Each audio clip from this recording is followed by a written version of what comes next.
Cut cost not corners by Colin Barrow. Cutting cost के दम पर बिजनेस को प्रॉफिटेबल बनाया जा सकता है। आपने भी कंपनी कट कॉस्ट के बारे में कई बार सुना होगा। आपको ऐसा लगता होगा कि जो कंपनी कॉस्ट कटिंग करती है उनकी प्रोडक्ट्स और सर्विस की क्वालिटी में कमी आ जाती है। लेकिन आपको समझना होगा कि खर्चों को कम करने का मतलब ये नहीं होता है कि प्रोडक्ट और सर्विस की क्वालिटी में भी कमी लानी होगी। कोई भी बिजनेस, भले ही वो छोटा हो या बड़ा, वो अपने पैसों में किफायती कटौती कर सकता है। इसी को कंपनी कट कॉस्ट भी कहा जाता है। अगर आप अपने बिजनेस में सही तरीके से कट कॉस्ट करें तो आपका रेवेन्यू भी बढ़ेगा और सर्विस भी बेहतर हो जाएगी। लेकिन अब सवाल उठता है कि आप ऐसे कैसे कर सकते हैं। शुरू करते हैं। किसी भी बिजनेस के प्रॉफिट को बढ़ाने का सबसे बेहतर तरीका क्या है? इसका सिंपल सा जवाब है कि रेवेन्यू को बढ़ाकर ऐसा किया जा सकता है। लेकिन एक तरीका इससे भी बेहतर साबित हो सकता है। वो तरीका ये है कि अगर आप अपने खर्चों पर कंट्रोल कर लें तो आप कंपनी के प्रॉफिट को बढ़ा सकते हैं। इसी कॉन्सेप्ट को कॉस्ट लीडरशिप भी कहते हैं। आप समझने की कोशिश करते हैं कि ये कॉन्सेप्ट काम कैसे करता है। अगर आप स्टार्टर्स हैं तो आपको मेन तरह के कॉस्ट के ऊपर फोकस करने की जरूरत है। पहला फिक्स्ड, दूसरा variable. Fixed cost company production में मदद करते हैं, जैसे कि लैपटॉप, डेस्कटॉप, टेलीफोन या फिर और भी इस तरह के इक्विपमेंट जिनका उपयोग कंपनी के कामकाज में होता है। किसी भी कंपनी की वेरिएबल कॉस्ट उन प्रोडक्ट से निकाली जा सकती है जिनकी कीमत फिक्स नहीं होती है। मतलब जितना आप उपयोग करेंगे उतनी ही ज्यादा पैसे भी पे करेंगे। एग्जाम्पल के लिए, किसी भी कंपनी में यूज होने वाले रॉ मटेरियल्स, पैकेजिंग या स्टोरेज का सामान। अब तक आपको पता चल चुका है कि दो तरह के कॉस्ट होते हैं। अब आपको सीखने की जरूरत है कि इन दोनों को बेहतर तरीके से मैनेज कैसे किया जा सकता है। अगर आप इन्हें बेहतर तरीके से मैनेज करना सीख गए तो आप अपने बिजनेस को और मुनाफे को काफी ज्यादा बढ़ा सकते हैं। कई लोग स्वीपिंग कट्स कॉन्सेप्ट का यूज करके कॉस्ट को कम करने का काम करते हैं। लेकिन इस कॉन्सेप्ट का यूज करने के बाद आपको क्वालिटी से समझौता करना पड़ सकता है। उदाहरण के लिए, अगर आप पैसे बचाने के लिए कस्टमर केयर टीम को कम करते हैं तो फ्यूचर में आपको अपने कस्टमर के गुस्से का सामना भी करना पड़ सकता है, क्योंकि जब टीम ही कम रहेगी तो कॉल वेटिंग भी ज्यादा हो जाएगी। इसीलिए कॉस्ट कटिंग के समय दिमाग के उपयोग की जरूरत होती है। आपको इस हिसाब से कटिंग करनी चाहिए कि क्वालिटी में कोई फर्क ना पड़े। कटिंग करते समय सबसे पहले उस डिपार्टमेंट से शुरुआत कीजिए जिसका उपयोग सबसे कम हो रहा है। लेकिन अब सवाल ये भी उठता है कि हम इंटेलिजेंसी कट कॉस्ट कैसे करें।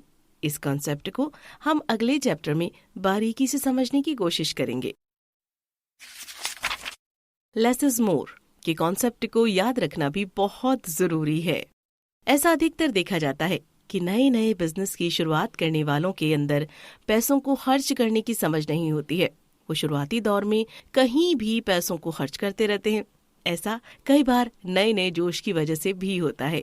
लेकिन हमें समझना होगा कि अगर हम कोई बिजनेस की शुरुआत कर रहे हैं तो हमें काफी सोच समझकर ही पैसों को खर्च करना चाहिए। बिना सोचे समझे पैसों को खर्च करने से हमारे बिजनेस को काफी नुकसान उठाना पड़ सकता है। इसीलिए बिजनेस के शुरुआती दौर से ही कॉस्ट मैनेजमेंट को समझना बहुत जरूरी है। इसे समझने के लिए सबसे अच्छी जगह प्रॉपर्टी है। स्पेस के ऊपर काफी ज्यादा खर्च किया जाता है, इसीलिए कॉस्ट ट्रिमिंग की शुरुआत भी यहीं से हो सकती है। इसीलिए सबसे पहले ये समझना जरूरी है कि आपको कितनी स्पेस की जरूरत है।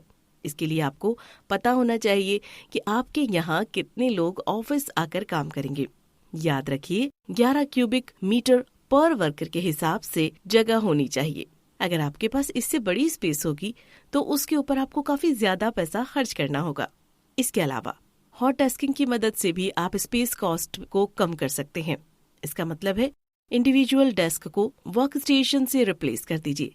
जितने कर्मचारी हैं उससे कम जगह भी चलेगी, क्योंकि हमेशा ऑफिस में 100% लोग मौजूद नहीं रहते हैं। स्पेस कटिंग के बाद नॉन एसेंशियल कॉस्ट्स कटिंग का समय आ गया है।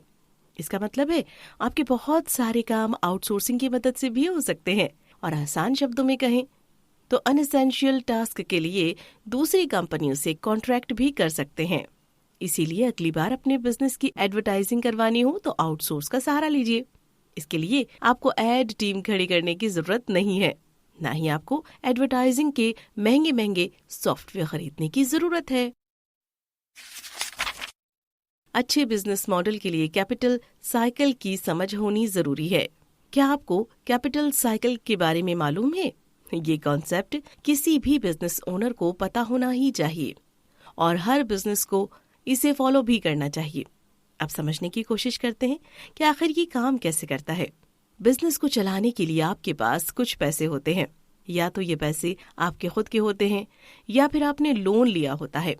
इन्हीं पैसों से आप रॉ मटेरियल्स खरीदते हैं, फिर कर्मचारी उन्हीं मटेरियल से प्रोडक्ट को तैयार करते हैं जो बिकने के लिए मार्केट में जाता है, और फिर यही प्रोसेस रिपीट होती रहती है। आपको पता होना चाहिए कि ये प्रोसेस कॉस्ट कटिंग की सेंट्रल स्टेज है। मुद्दे की बात ये है कि आपको बहुत सारा सामान स्टॉक में नहीं रखना चाहिए, क्योंकि ज्यादा स्टॉक के लिए ज्यादा पैसों की जरूरत पड़ेगी। अगर आप यहाँ पर कॉस्ट कटिंग करेंगे तो आपकी कैपिटल साइकिल जल्दी जल्दी रोटेट होगी, जिससे आपको समय के महत्व के बारे में भी पता चलेगा। बिजनेस के अंदर आपका फोकस भी बेहतर होगा। जाने माने बिजनेसमैन वॉलमार्ट भी इसी कॉन्सेप्ट को फॉलो किया करते थे। उनकी कंपनी का स्टॉक इंडस्ट्री के एवरेज स्टॉक से काफी कम हुआ करता था। इसके बाद आपको cost of capital asset cutting की ओर ध्यान देना चाहिए। इस कटिंग को आप कस्टमर से सही नेगोशिएशन से अचीव कर सकते हैं। अगर आप अपने प्रोडक्ट्स को कस्टमर को क्रेडिट में सेल करते हैं तो आपको उस टाइम पीरियड को कम करने की डिमांड रखनी चाहिए। अगर वो टाइम पीरियड 90 दिनों का है तो उसे 45 दिनों में लाने की कोशिश करिए, क्योंकि आपको इस पेमेंट डिले में किसी भी तरह का इंटरेस्ट नहीं मिल रहा है, जो कि आपका एक तरह का नुकसान ही है। कंपनी के प्रॉफिट मार्जिन का यूज करके एम्प्लॉयज को मोटिवेट किया जा सकता है।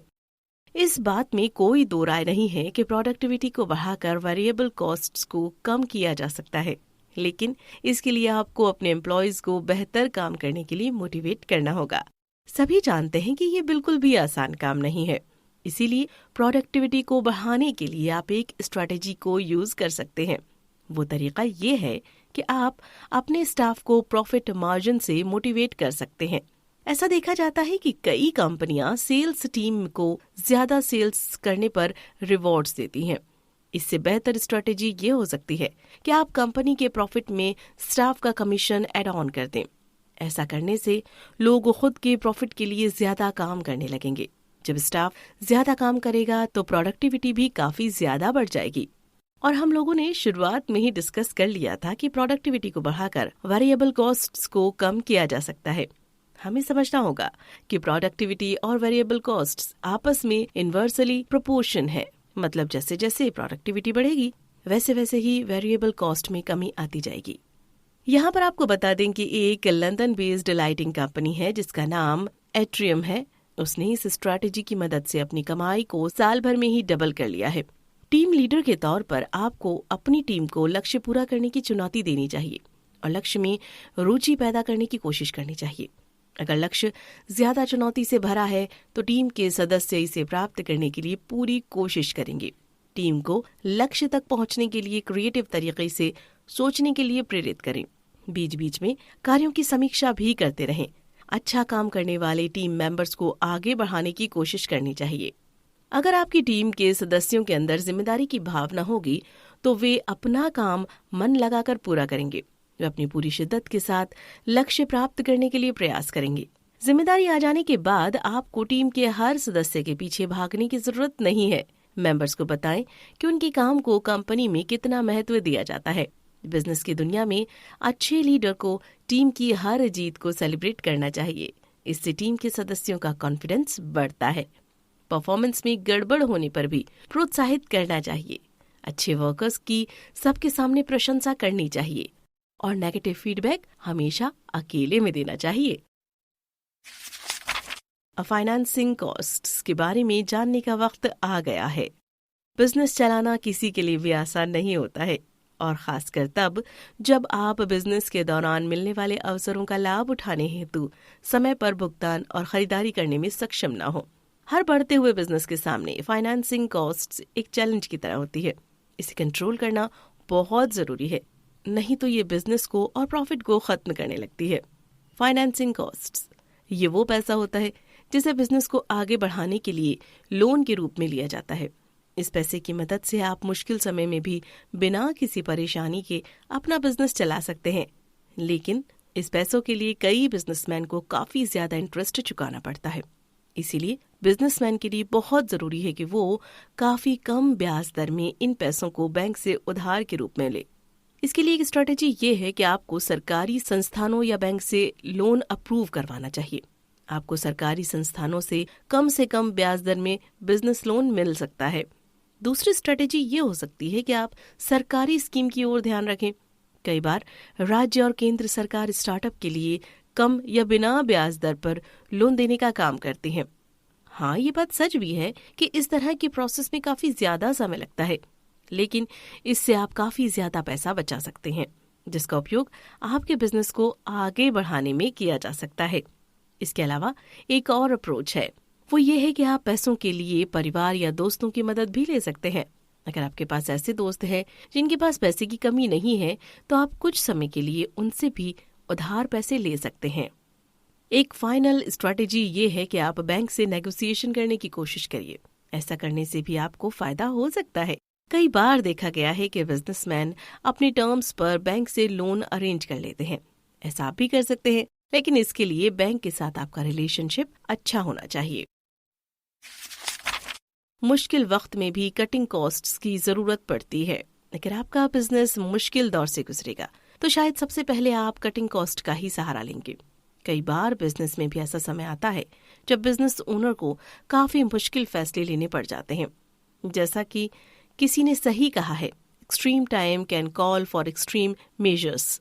इस बात को सभी बिजनेसमैन को याद रखना चाहिए। जब भी आपका बिजनेस मुश्किल के दौर से गुजरेगा तो आप कोई भी फैसला कर सकते हैं, लेकिन आपको पता होना चाहिए कि कर्मचारियों को नौकरी से निकालना बिल्कुल भी स्मार्ट फैसला नहीं होता है। याद रखिएगा कि जिन बिजनेस के स्टाफ मेंबर्स इनसिक्योर रहते हैं, वो बिजनेस कभी भी आगे नहीं निकल सकता है।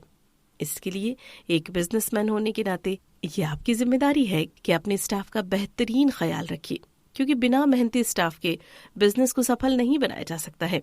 ऐसा इसलिए भी है क्योंकि अगर आपका कर्मचारी डरा हुआ रहेगा तो उसकी प्रोडक्टिविटी भी जीरो हो जाएगी।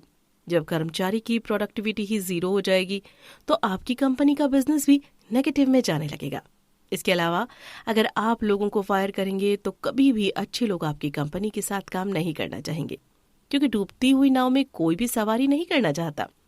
ऐसा देखा गया है कि अगर कंपनियां कर्मचारियों को जॉब गारंटी देती हैं तो कर्मचारी भी कंपनी का पैसा बचाने की पूरी कोशिश करता है। वो अपनी पूरी शिद्दत के साथ कंपनी की बेहतरी के लिए काम करता है। इसलिए अपने कर्मचारियों पर भरोसा करना सीखिए। अगर आप ऐसा करेंगे तो वो भी पूरी मेहनत के साथ आपकी बेहतरी के लिए काम करेगा।